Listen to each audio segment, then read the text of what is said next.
Hello everyone, welcome to RB career institute. आज हम start करने जा रहे हैं क्लास 9 मैटर सराउंडिंग का लेक्चर नंबर 4। तो आज हम कौन कौन से टॉपिक्स को डिस्कस करेंगे। सबसे पहले हम डिस्कस करेंगे लेटेंट हीट के बारे में। नेक्स्ट हम डिस्कस करेंगे व्हाट इज इवेपोरेशन, इवेपोरेशन क्या होता है और कौन कौन से फैक्टर्स हैं जिससे इवेपोरेशन अफेक्ट करता है। हम रिवाइज कर लेते हैं, लास्ट लेक्चर में हमने क्या क्या डिस्कस करा था।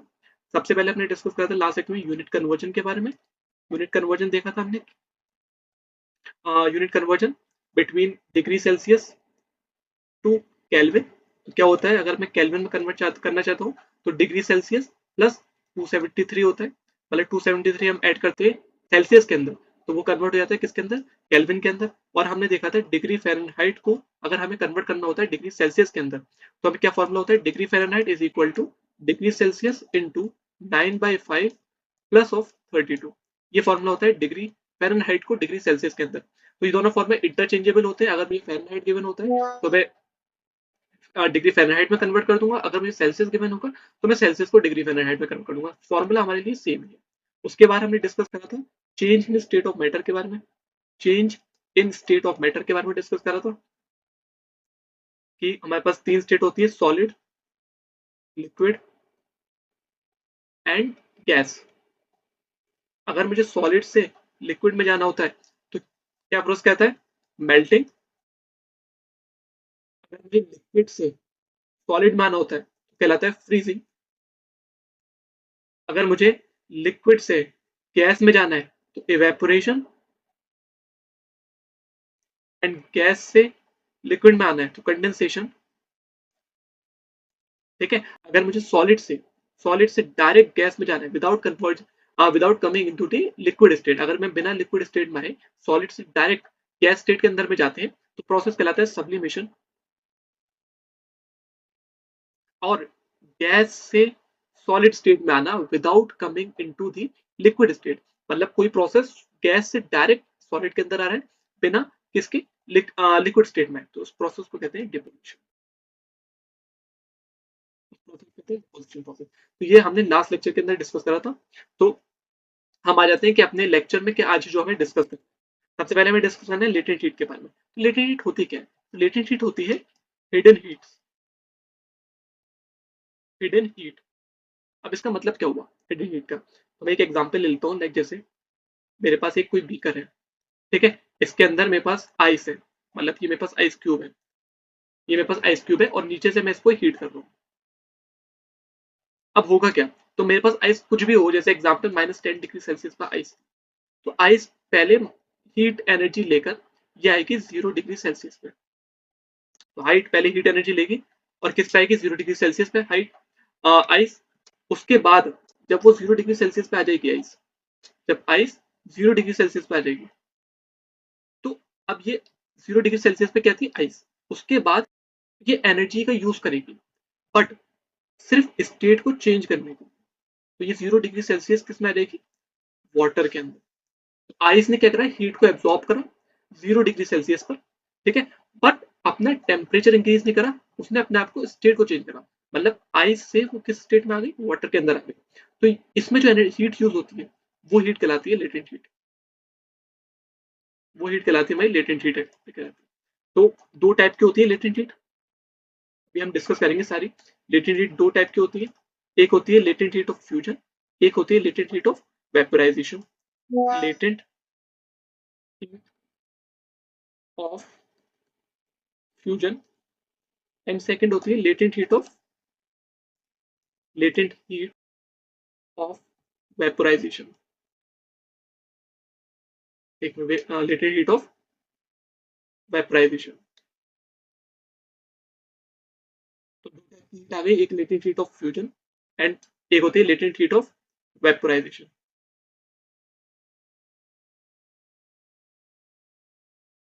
लेटेंट हीट ऑफ वेपोराइजेशन, तो दो टाइप की लेटेंट हीट होती है, एक होती है लेटेंट हीट ऑफ फ्यूजन, एक होती है latent heat of vaporisation.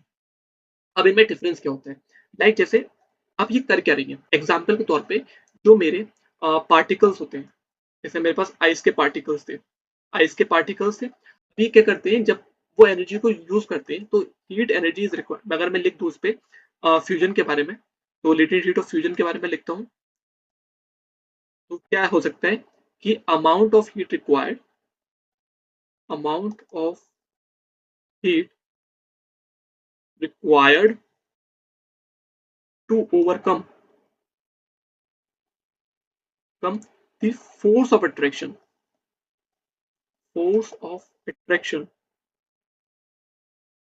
of solid convert into liquid। मतलब ये एक अमाउंट ऑफ हीट होती है जो किसी भी जैसे एग्जांपल किसी भी स्टेट को चाहिए होती है, सॉलिड कन्वर्ट होना चाहता है लिक्विड के अंदर, तो ये जो हीट लेता है ये यूज किस में होती है, फोर्स ऑफ अट्रैक्शन को कम करने के लिए। ठीक है, तो मैंने लिखा है amount of heat required to overcome the force of attraction of solid to convert into liquid. तो वो हीट एनर्जी को लेगा सॉलिड स्टेट, उसके अंदर जो फोर्स ऑफ अट्रैक्शन होती है, सॉलिड के अंदर फोर्स ऑफ अट्रैक्शन ज्यादा होता है, तो वो उस फोर्स ऑफ अट्रैक्शन को कम करेगा, जिससे अगर वो फोर्स ऑफ अट्रैक्शन कम हो जाता है तो वो ऑटोमेटिकली कन्वर्ट हो जाएगा किस स्टेट के अंदर, लिक्विड स्टेट के अंदर। तो यही एनर्जी जो इसमें यूज हुई है, ये एनर्जी यही हमारी होती है लेटेंट हीट, इसी को हम कहते हैं लेटेंट हीट। ठीक है, तो हम आगे डिस्कस करते हैं कि latent heat of fusion and latent heat of vaporization क्या क्या होती है। ठीक है, तो फर्स्ट आती है हमारे पास लेटेंट हीट ऑफ फ्यूजन। तो क्या कह रहा है, the amount of heat required by 1 kg of solid, मतलब amount of heat required by 1 kg of solid to get converted to liquid at atmospheric pressure and at melting point is called latent heat of fusion. यहाँ पर मैंने एक चीज लिख रखी है यहाँ पे, एटमॉस्फेरिक प्रेशर। एटमॉस्फेरिक प्रेशर का मतलब क्या हुआ, एटमॉस्फेरिक प्रेशर क्यों कहा है, लास्ट लेक्चर में हमने डिस्कस करा था, अगर मुझे change of state of matter को चेंज करना होता है तो मेरे पास दो मेथड होती है, तो मैं टेम्परेचर इंक्रीज करके चेंज मैटर की स्टेट को चेंज कर सकता हूँ, या फिर प्रेशर चेंज करके। ठीक है, तो प्रेशर चेंज करने से भी स्टेट चेंज हो जाती है।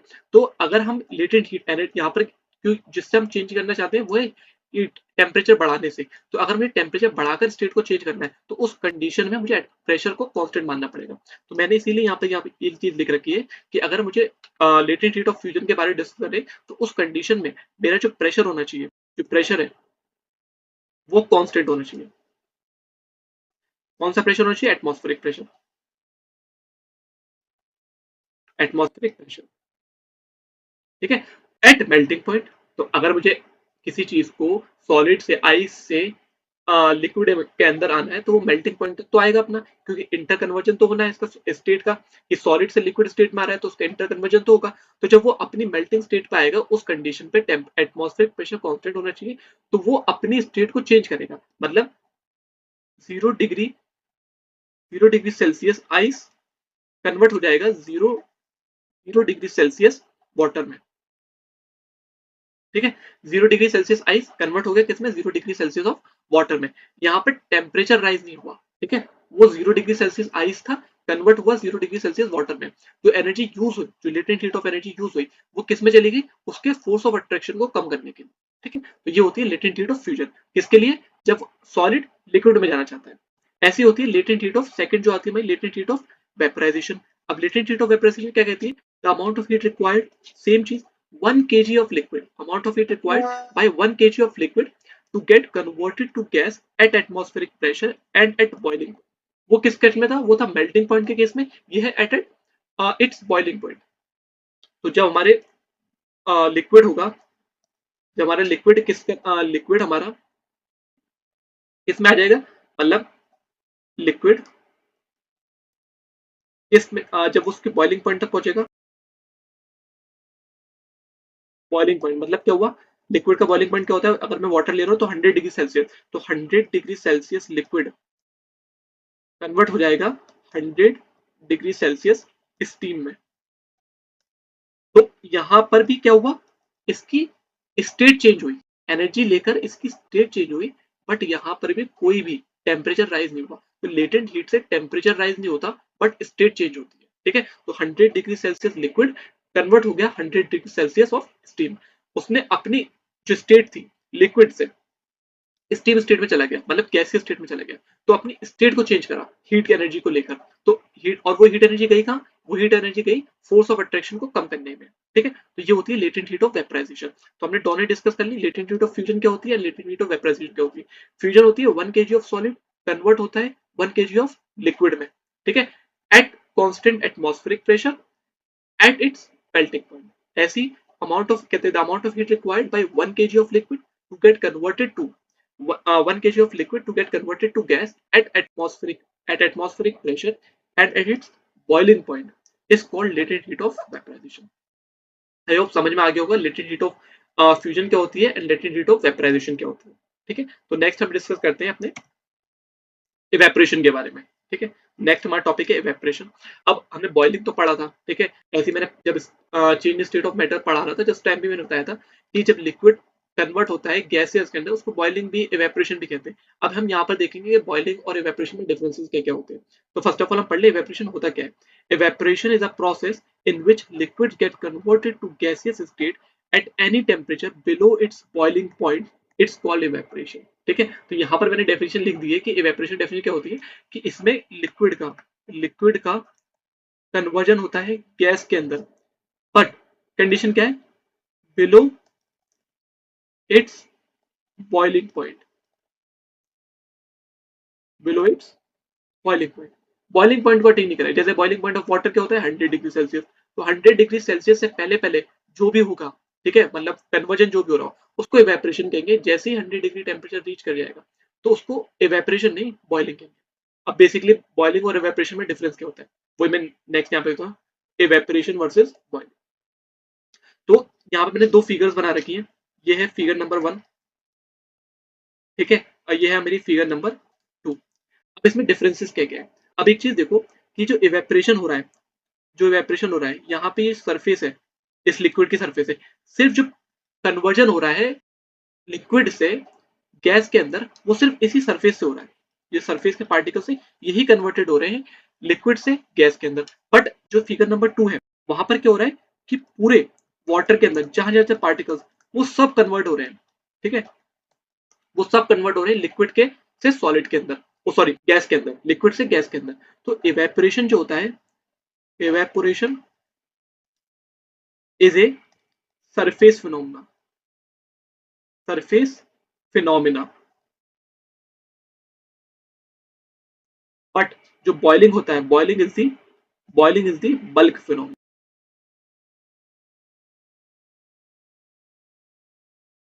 ठीक है, बल्क फिनोमेना का मतलब क्या हुआ. बल्क फिनोमेना का मतलब हुआ कि पूरे ऑल ओवर द बीकर जो है उसके अंदर जितने भी पार्टिकल्स है वाटर के वो सब कन्वर्ट होंगे किसके अंदर, गैस के अंदर. लिक्विड के सारे पार्टिकल जो मैंने यहाँ बना रखा है ये सारे के सारे पार्टिकल्स का कन्वर्जन हो रहा है लिक्विड से गैस के अंदर. तो ये बेसिक डिफरेंस है इवेपोरेशन के अंदर और बॉइलिंग के अंदर. ये बहुत बार पूछा जा चुका है कि बॉइलिंग और इवेपोरेशन में डिफरेंस क्या है. तो boiling is the bulk phenomena, evaporation is the यहाँ पे लिख दो सरफेस फिनोमेना. Surface phenomena. तो बेसिकली डिफरेंस समझ में आ गया होगा कि इवेपोरेशन में और बॉइलिंग में डिफरेंस क्या होता है. इवेपोरेशन में जो होता है पार्टिकल्स होते हैं वो सरफेस से इवेपोरेट होते हैं, बट जो बॉइलिंग होता है उसमें जो पार्टिकल्स होते हैं वो पूरे ऑल ओवर द बीकर वहां सबसे इवेपोरेट होना स्टार्ट होते हैं. आपने करके देखो जब जब पानी बॉईल हो रहा होता है, हमने कहीं घर पे देखा होगा जब पानी बॉईल हो रहा होता है तो जब बॉइलिंग पॉइंट तक पहुंचता है तो नीचे से भी बबल्स आना स्टार्ट हो जाता है. ठीक है, तो उस प्रोसेस को कहते हैं बॉइलिंग. बेसिक डिफरेंस समझ में आ गया होगा. अब हम देखते हैं कि इवेपोरेशन क्या करता है. यहाँ पर एक चीज मैंने मेंशन कर रखी है कि इवेपोरेशन कॉज कूलिंग. ये करता कैसे, इवेपोरेशन कूलिंग कैसे कॉज करता है. तो एक एग्जांपल लेके यहाँ पे समझा रखा है. ये एक एग्जांपल है. हम क्या करते हैं यहाँ पर एक अपने हैंड पर एक ड्रॉपलेट ले सकते हैं किसी भी चीज की, या वाटर की तो नहीं कहते, हमने उसकी देखा होगा कि अभी उसमें सैनिटाइजर का हम यूज करते थे. ठीक है, सैनिटाइजर जो होता है वो बहुत जल्दी इवेपोरेट होता है. ठीक है, जो सैनिटाइजर होता है जैसे कोई भी वो बहुत जल्दी इवेपोरेट होता है. तो हम क्या करते हैं यहाँ पर उसी की ड्रॉपलेट ले लेते हैं सैनिटाइजर की. अब होता क्या है, जैसे ही हम इस पर ड्रॉपलेट डालेंगे तो सैनिटाइजर जो फौरन के फौरन क्या होगा, इवेपोरेट होगा. तो जो सैनिटाइजर है वो इवेपोरेट हुआ कैसे. तो ये जो कोई सरफेस थी यहाँ पर था ये उसकी ड्रॉपलेट. अब ये जो लिक्विड है, मेरे पास, ठीक है, ये जो लिक्विड है मेरे पास, अब ये करेगा क्या, ये सरफेस से यहाँ से हीट लेगा, इस सरफेस से क्या लेगा, हीट लेगा. और हीट एनर्जी को लेकर उससे देखो इसने हीट ली, अब हीट से क्या होगा, ये इवेपोरेट हो जाएगा. तो इस लिक्विड ने सरफेस से हीट एब्सॉर्ब कर ली सारी और उससे ये इवेपोरेट हो गया. तो इसी कंडीशन, इसी फिनोमेना से जो इवेपोरेशन होता है वो कूलिंग को कॉज करता है. ठीक है, तो इसने सरफेस हीट ली, जब सरफेस से हीट चली गई तो वो सरफेस जो भी ऑटोमेटिकली कूल हो जाएगी. तो वही चीज मैंने यहाँ पे मेंशन कर रखी है, the liquid uses heat to change into gases. इस लिक्विड ने हीट कहां से ली, सरफेस से, और कन्वर्ट हो गया किसमें, लिक्विड से गैस के अंदर. It take heat from the surrounding और द सरफेस ऑन इट, जो भी सरफेस पे डालते हैं या फिर सराउंडिंग से वो हीट एब्सॉर्ब करता है और लिक्विड गैस में कन्वर्ट होकर इवेपोरेट हो जाता है। When the heat is taken away the surrounding और द सरफेस बिकम कूलर, और जैसे ही वो हीट लेता है उससे जो सरफेस होती है फिर सराउंडिंग होती है वो ठंडी हो जाती है, क्योंकि सरफेस गर्म किसकी वजह से, हीट एनर्जी की वजह से, और उस लिक्विड ने हीट एनर्जी को एब्सॉर्ब कर लिया, और जैसे उसे इसने हीट एनर्जी को एब्सॉर्ब करा वो वापस कन्वर्ट हो गया किसके अंदर, गैस के अंदर, और गैस को कन्वर्ट होकर वो इवेपोरेट हो जाएगा। और यही फिनोमेना जो हम डेजर्ट कूलर यूज करते हैं, डेजर्ट कूलर्स, ठीक है, तो डेजर्ट डेजर्ट कूलर्स जो होते हैं वो भी इवेपोरेशन पे बेस होते हैं। तो डेजर्ट कूलर्स हो गए, हमारे एयर कंडीशनर्स हो गए, रेफ्रिजरेटर्स हो गए, वो सब इसी फिनोमेना पे बेस होते हैं, इवेपोरेशन पे। ठीक है, अब हम डिस्कस करते हैं कि कौन कौन से फैक्टर्स इवेपोरेशन को अफेक्ट करते हैं। ठीक है, तो सबसे पहला हमारा फैक्टर्स आता है सरफेस एरिया। अब सरफेस एरिया कैसे अफेक्ट होगा, फैक्टर अफेक्टिंग इवेपोरेशन का मतलब क्या हुआ, फैक्टर अफेक्टिंग इवेपोरेशन का हुआ कि अगर मैं कौन कौन से फैक्टर्स हैं जिसको बढ़ाने से या फिर कम करने से कि रेट ऑफ इवेपोरेशन बढ़ेगा या फिर कम होगा। तो सबसे पहला जो फिनोमेना है हमारा वो है सरफेस एरिया। अब यहाँ पर मैंने दो एग्जाम्पल ले रखे हैं। अब इसमें है क्या कि मेरे पास एक बीकर है, इसमें कोई मान लो इस बीकर के अंदर लिक्विड है, कोई भी लिक्विड हो सकता है इन दोनों बीकर के अंदर, ठीक है, सेम लिक्विड है। अब करा क्या है मैंने, इसको एक को तो बीकर मतलब ये मैंने को मैं धूप में इसको रख दिया है, धूप में मैंने इसको रख दिया है। अब क्या है, एक तो मैंने जो लिक्विड है उसको बीकर के अंदर करके रखा है, और दूसरा जो है मैंने लिक्विड को बीकर से हटाकर सरफेस पे फैला दिया है, इस टाइप से सरफेस पे फैला दिया है। ठीक है, अब इस ये हमने खुद भी देखा होगा कि अगर हम किसी कंटेनर के अंदर लिक्विड रख दें और उसी कंटेनर का लिक्विड सरफेस पे फैला दें तो होगा क्या, जो लिक्विड कंटेनर के अंदर होगा वो इतनी जल्दी इवेपोरेट नहीं होगा, बट जो लिक्विड सरफेस पे पड़ा होगा वो जल्दी इवेपोरेट हो जाएगा। ठीक है, तो सरफेस एरिया बढ़ाने से एरिया, ये मतलब ये है उस लिक्विड का एरिया इंक्रीज कर गया, तो एरिया इंक्रीज करने से रेट ऑफ इवेपोरेशन इंक्रीज कर जाता है। तो rate of evaporation, rate of evaporation is directly proportional to surface area. ठीक है, तो ये एग्जांपल हम मतलब देखा ही होगा, नॉर्मली कहते हैं अगर हम किसी सरफेस पे लिक्विड पड़ा होता है वो जल्दी इवेपोरेट होता है एज कम्पेयर टू जो सरफेस किसी बीकर या कंटेनर के अंदर रखा होता है। ठीक है, तो rate of evaporation is directly proportional to surface area. अगर मैं सरफेस एरिया इंक्रीज करता हूं तो रेट ऑफ इवेपोरेशन भी मेरा इंक्रीज कर जाएगा। नेक्स्ट फैक्टर है टेम्परेचर। ठीक है, नेक्स्ट हमारा फैक्टर है टेम्परेचर। टेम्परेचर बढ़ाने से, अब एक चीज देखो, जितना ज्यादा मैं टेम्परेचर बढ़ाऊंगा, जैसे एग्जांपल में किसी बीकर को जितना ज्यादा गर्म करूंगा उतना ही ज्यादा इवेपोरेशन बढ़ेगा, मतलब मैं किसी को हीट दूंगा जब भी तो वो हीट एब्जॉर्ब करेगा और उससे लिक्विड से कन्वर्ट हो जाएगा किसके अंदर, गैस के अंदर। तो टेम्परेचर बढ़ाने से भी रेट ऑफ इवेपोरेशन बढ़ जाता है। तो टेम्परेचर, ये चीज यहाँ पे टेम्परेचर भी डायरेक्टली प्रोपोर्शनल है किसके, रेट ऑफ इवेपोरेशन के। ठीक है, और टेम्परेचर भी डायरेक्टली प्रोपोर्शनल है रेट ऑफ इवेपोरेशन। अगर मैं टेम्परेचर बढ़ाता हूँ तो रेट ऑफ इवेपोरेशन भी इंक्रीज करेगा टेम्परेचर बढ़ाने से। तो ये जो फैक्टर्स हैं ये डायरेक्टली प्रोपोर्शनल है, ये सारे के सारे फैक्टर्स क्या है, डायरेक्ट प्रोपोर्शनल, मतलब एक चीज बढ़ेगी मतलब मेरा टेम्परेचर इंक्रीज करेगा तो रेट ऑफ इवेपोरेशन भी इंक्रीज करेगा। तो टेम्परेचर बढ़ाने से भी रेट ऑफ इवेपोरेशन इंक्रीज करता है। तो दो फैक्टर देख लिए, एक तो सरफेस एरिया, अगर मैं सरफेस एरिया किसी का बढ़ा देता हूँ तो उससे भी रेट ऑफ इवेपोरेशन बढ़ जाता है, अगर मैं टेम्परेचर को इंक्रीज कर देता हूँ तो उससे भी रेट ऑफ इवेपोरेशन इंक्रीज कर जाता है। ठीक है, नेक्स्ट हमारा विंड स्पीड। अब विंड स्पीड, अब एक चीज देखो, हमने जब ये इस पिछले वाले में भी यही सेम एग्जांपल था, इस वाले में भी सेम एग्जांपल है।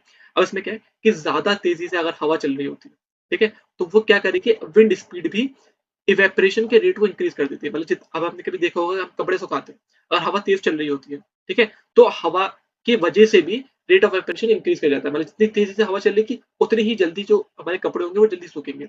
तो विंड स्पीड से भी, विंड स्पीड बढ़ाने से भी रेट ऑफ इवेपोरेशन बढ़ जाता है। हमने करके देखा होगा, मतलब अगर हम कभी एग्जांपल के तौर पे फैन चला देते हैं, ठीक है, और कोई सरफेस है वो अगर गीली है तो फैन चलाने से जल्दी सूख जाती है। ठीक है, एज कम्पेयर टू अगर हम फैन ना चला के रखें उसको थोड़ा टाइम लगेगा।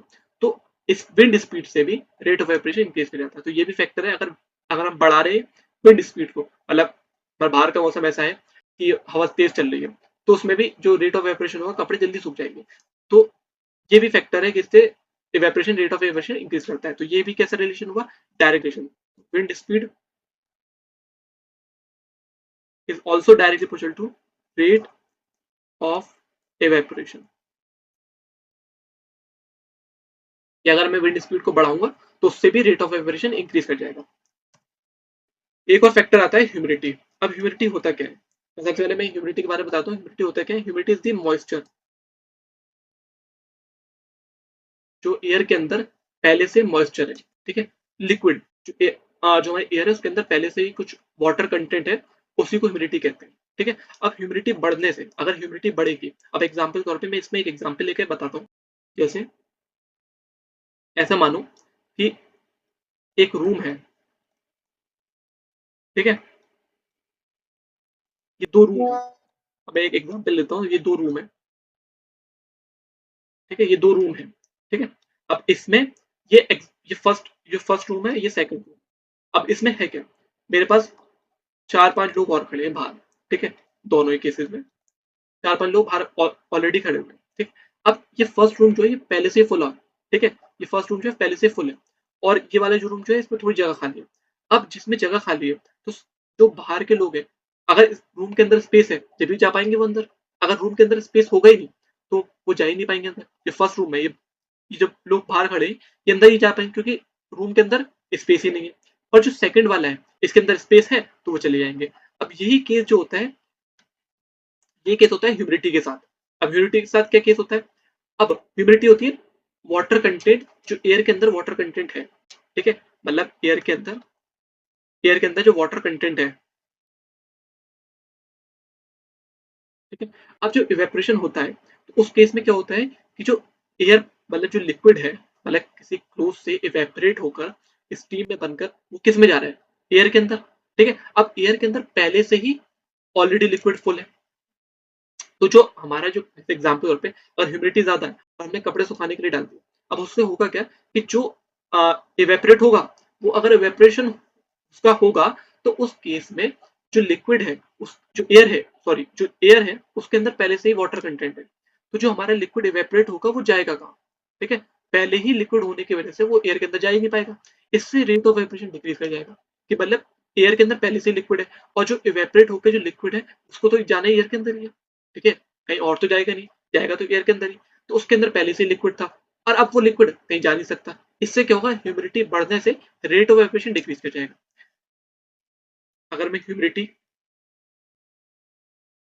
को इंक्रीज करूंगा तो रेट ऑफ इवेपोरेशन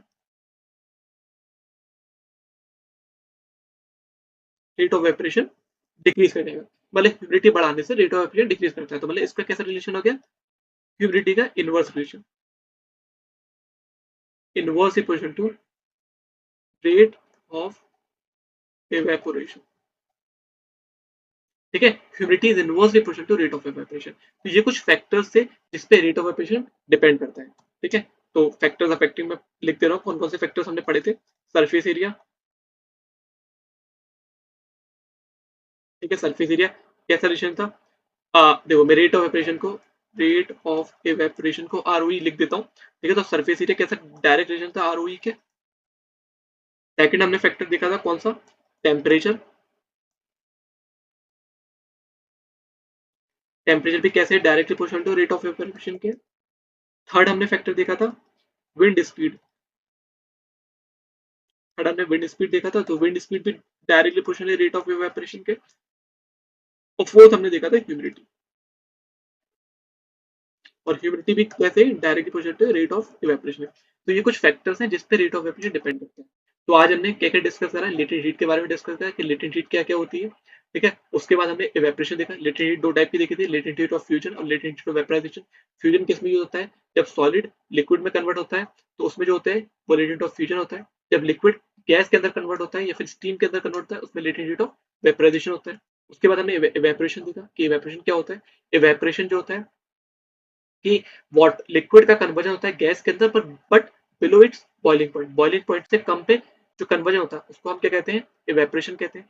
डिफरेंस देखा था कि इवेपोरेशन और बॉइलिंग के अंदर डिफरेंस क्या होता है, evaporation is the surface phenomena, boiling is the bulk phenomena. फिर हमने फैक्टर्स देखे, कौन कौन से फैक्टर्स देखे थे, surface area, temperature, wind speed and humidity.